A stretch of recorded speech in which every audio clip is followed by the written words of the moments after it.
ഇന്നലെ വന്നിട്ടില്ല. ഇവിടെ ഒരാളെ കണ്ടുള്ളൂ, ആ പാടുകൊണ്ടേ അവൻ പരത്തേക്ക് പോകാൻ പോകുന്ന അപ്പോൾ തെങ്ങിന് വരിക്കുകയാണ്. അവൻ ടോർച്ചടിച്ചപ്പോൾ പോയി. അവിടെ ചവിട്ടി ഇറങ്ങാൻ വയ്യുണ്ട്. നേരെ ഫോറസ്റ്റാണ്.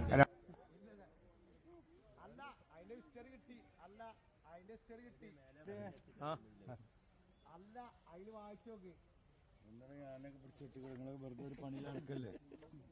നല്ല പ്ലാസ്റ്റിക്കിന്റെ കയറ് വാങ്ങിയിട്ട് രാത്രി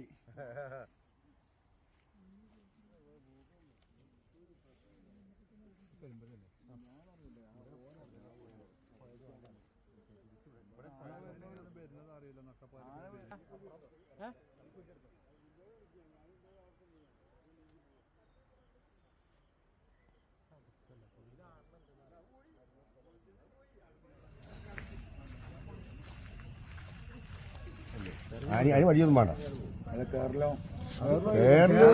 വേറെ ടൗണിൽ തിരുവനന്തപുരം സിറ്റിയിൽ ഈ പറയുന്ന എല്ലാ മൃഗങ്ങളും ഇല്ലേ, അവിടെ പുലിയുണ്ട്, ചീറ്റുണ്ട്, കടുവയുണ്ട്, ആനുണ്ട്, കാട്ടിപ്പോത്തുണ്ട്, എല്ലാം ഉണ്ടല്ലോ ഈ രണ്ട് സൂലും ഇല്ലേ. എന്താ പുറത്തേക്ക് വരാത്തത്?